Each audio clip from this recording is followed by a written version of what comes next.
Hello students, BST का paper आने वाला है। फाइनेंशियल मैनेजमेंट में स्टूडेंट से मुझे बोला कि सर कई क्वेश्चन हमें लर्न नहीं हो रहे, तो मुझे लगा जो मेरे हिसाब से इम्पोर्टेंट क्वेश्चन है मैं आपको क्वेश्चन और आंसर दोनों समझाऊं। तो इसीलिए मैं आपके बीच में आज 3 क्वेश्चन लेकर आया हूं। फर्स्ट क्वेश्चन है आपका, what is fix capital and what are the factors that effect the requirement of fix capital. देखो, इसमें हम देखें फिक्स कैपिटल होती क्या है। अगर हम फिक्स कैपिटल की बात करें तो फिक्स कैपिटल होती है आपकी, fix capital refer to the investment in long term assets, यानी कि investment in fix assets like land, plant and machinery for a longer duration and they must be financed through the long term source of the capital. देखो, fix capital के जो factor effect करते हैं वो क्या होते हैं। सबसे पहले आता है nature of business. Nature of business कैसे, सबसे पहले हम देखें तो इसमें आता है मैन्युफैक्चरिंग बिजनेस। अगर मैन्युफैक्चरिंग बिजनेस होगा तो उसमें फिक्स कैपिटल की रिक्वायरमेंट है वो बढ़ जाएगी, और अगर ट्रेडिंग बिजनेस होगा तो उसमें फिक्स कैपिटल की रिक्वायरमेंट कम हो जाएगी। ये मैंने आपको बिल्कुल सिंपल लैंग्वेज में बता दिया है, आप थोड़ा रीड करेंगे तो आपको लर्न हो जाएगा। और उसके बाद आता है स्केल ऑफ ऑपरेशन। अब स्केल ऑफ ऑपरेशन का मतलब क्या कि देखो, ऑपरेशंस का मतलब है कई ऑर्गेनाइजेशन है जो लार्ज स्केल पे ऑपरेट करती हैं, कई ऑर्गेनाइजेशन है जो स्मॉल स्केल पे ऑपरेट करती हैं। अगर हम इसके अंदर एग्जांपल लें कि जैसे लार्ज स्केल स्टील एंटरप्राइज है टिस्को। अब जो टिस्को है इसमें जो लार्ज इन्वेस्टमेंट है वो रिक्वायर्ड है as compare to mini steel plant. अगर मिनी स्टील प्लांट में कम फिक्स कैपिटल की रिक्वायरमेंट होगी और टिस्को जो लार्ज स्केल है उसमें ज़्यादा होगी। देखो, फिर आता है चॉइस ऑफ टेक्निक। देखो, अब इसमें 2 तरह की टेक्निक्स आती हैं, कैपिटल इंटेंसिव और लेबर इंटेंसिव। अगर हम कैपिटल इंटेंसिव अगर जहाँ पर टेक्निक करेंगे तो वहाँ पे इन्वेस्टमेंट की रिक्वायरमेंट ज़्यादा होगी, यानी कि फिक्स कैपिटल ज़्यादा चाहिए। और लेकिन जहाँ पे लेबर इंटेंसिव होगा वहाँ पे फिक्स कैपिटल जो है वो कम चाहिए। और फिर आपके बाद इसके बाद पॉइंट आता है टेक्नोलॉजी अपग्रेडेशन। देखो, टेक्नोलॉजी अपग्रेडेशन का मतलब क्या कि ऑर्गेनाइजेशन जो असेट्स यूज कर रही हैं वो आपके जल्दी से ऑब्सोलीट हो रहे हैं। अगर वो जल्दी से ऑब्सोलीट हो रहे हैं तो आपको ज़्यादा फिक्स कैपिटल चाहिए, और किसके कंपेयर में, as compare to other organisation. ठीक है, बहुत सिंपल लैंग्वेज है ये, पॉइंट याद रखो, टेक्नोलॉजी अपग्रेडेशन। देखो, फिर आगे है ग्रोथ प्रोस्पेक्ट। ग्रोथ प्रोस्पेक्ट में इसका मतलब क्या, देखो, ग्रोथ प्रोस्पेक्ट की बात करें कि companies having more growth plans required more fix capital in order to expand production capacity, more plant and machinery are required. देखो, ग्रोथ प्रोस्पेक्ट्स हैं अगर तो ऑब्वियस है फिक्स कैपिटल चाहिए, क्योंकि आज आपका 1 प्लांट है, कल आपके 2 होंगे, परसों 3 होंगे, तो आपको फिक्स कैपिटल चाहिए ही। फिर नेक्स्ट आता है आपका डाइवर्सिफिकेशन। डाइवर्सिफिकेशन का मतलब क्या है, in case of company goes for diversification, यानी कि अभी आपका गारमेंट्स का बिजनेस है तो अभी आप सोच रहे हो कि एक हम सीमेंट प्लांट लगा लें या हम कोई शूज़ का प्लांट लगा लें, तो क्या होगा, आपकी फिक्स कैपिटल आपको ज़्यादा चाहिए। और इसके अंदर और क्या होता है कि अब हम फिक्स, जैसे हम प्लांट एंड मशीनरी हमें अदर प्लांट के लिए भी लेनी पड़ेगी। फिर इसका अगला पॉइंट आता है फाइनेंसिंग ऑल्टरनेटिव। फाइनेंसिंग ऑल्टरनेटिव का मतलब क्या कि अगर आप किसी असेट्स को खरीदना ना हो तो आप क्या कर सकते हो। जैसे आपको कोई फैक्ट्री अगर खरीदनी नहीं हो तो क्या करोगे, तो आप लीज पे ले सकते हो, आप रेंट पे ले सकते हो। ऐसी सिचुएशन में आपको फिक्स कैपिटल की रिक्वायरमेंट कम हो जाती है। और कोलोब्रेशन की बात करें, अगर कंपनी कोलोब्रेट करती है, ज्वाइंट वेंचर करती है, तो उनको लेस फिक्स कैपिटल रिक्वायर्ड होता है, क्योंकि वो जो जिसके साथ कोलैबोरेशन करती है उसकी मशीनरी यूज़ कर सकती है, उसके प्लांट को यूज़ कर सकती है। देखो, आपका ये फर्स्ट क्वेश्चन कंप्लीट हुआ। अब हम सेकंड क्वेश्चन की तरफ मूव करते हैं कि व्हाट इज़ वर्किंग कैपिटल। देखो, वर्किंग कैपिटल होती क्या है। वर्किंग कैपिटल होती है जो रॉ मटेरियल को परचेज करने के लिए, सैलरीज देने के लिए, यानी कि डे टू डे एक्सपेंस के लिए जो आपको चाहिए वो आपकी वर्किंग कैपिटल है। और इसके जो फैक्टर इफेक्ट करते हैं वर्किंग कैपिटल को, वो फैक्टर्स कौन से होते हैं। देखो, अब इसमें मैंने टेबुलर फॉर्म में बना के क्या है, क्योंकि इसमें पॉइंट्स काफ़ी सारे हैं, तो मेरे को लगा कि इसको टेबल की फॉर्म में बना के देते हैं आपको, अगर आपका स्क्रीनशॉट लेंगे तो बहुत जल्दी लर्न हो जाएगा। देखो इसमें आता है नेम ऑफ फैक्टर, सबसे पहले आता है नेचर ऑफ बिजनेस। अब बिजनेस का नेचर जो आया तो मैन्युफैक्चरिंग जो कंसर्न है, तो वहाँ पे क्या होता है कि वहाँ पे रिक्वायरमेंट होगी। देखो अब जैसे मैं आपको एक बार हाईलाइट करके दिखा देता हूँ कि इसमें ये देखो आप, रिक्वायरमेंट मोर वर्किंग कैपिटल और रिक्वायरमेंट लेस वर्किंग कैपिटल।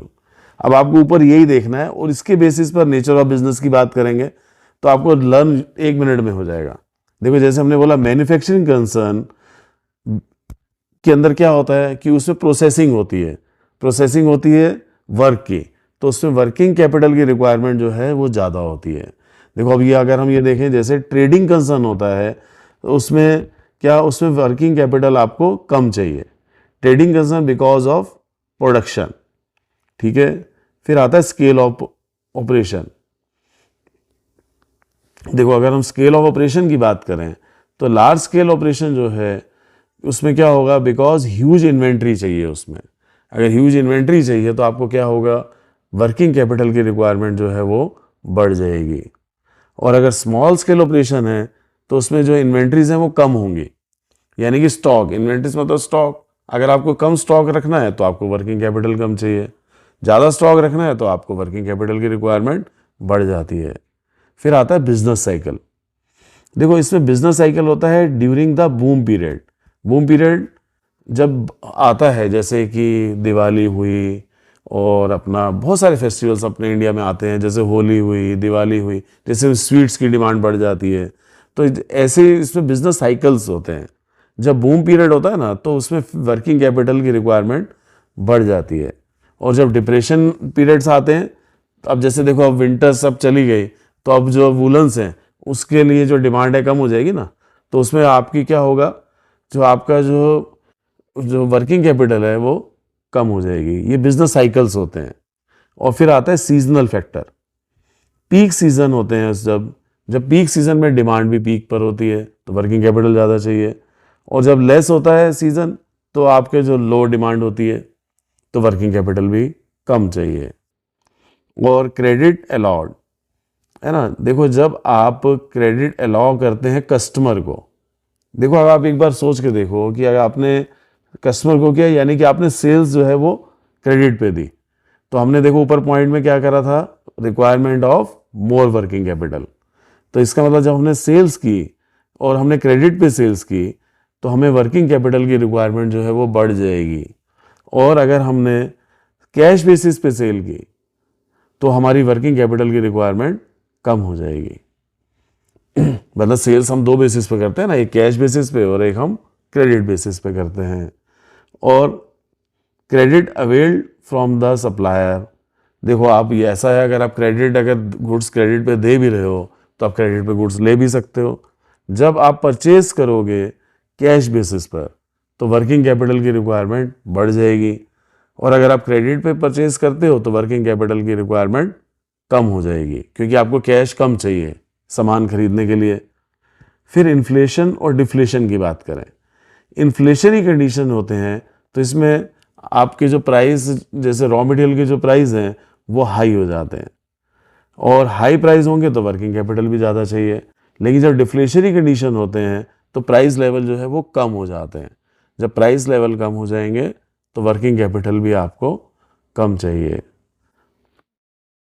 देखो फिर एक होता है ऑपरेटिंग साइकिल।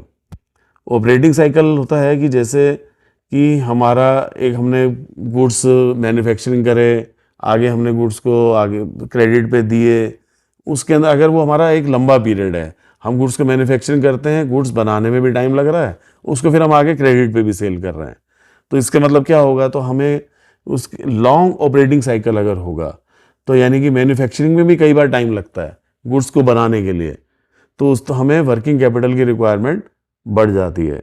और अगर शॉर्ट ऑपरेटिंग साइकिल होगा, जैसे कि हमने गुड्स मैन्युफैक्चर, जैसे आप देखो मैं इसमें एग्जांपल देता हूँ, आपको एकदम समझ में आएगा कि ब्रेड सुबह बनती है और शाम तक वो बिक जाती है, फिर नेक्स्ट डे दूसरी ब्रेड आती है, तो उनको क्या है, तो उनको वर्किंग कैपिटल की रिक्वायरमेंट कम होगी, क्योंकि शॉर्ट इसके अंदर क्या है, ऑपरेटिंग साइकिल जो है वो बहुत शॉर्ट है।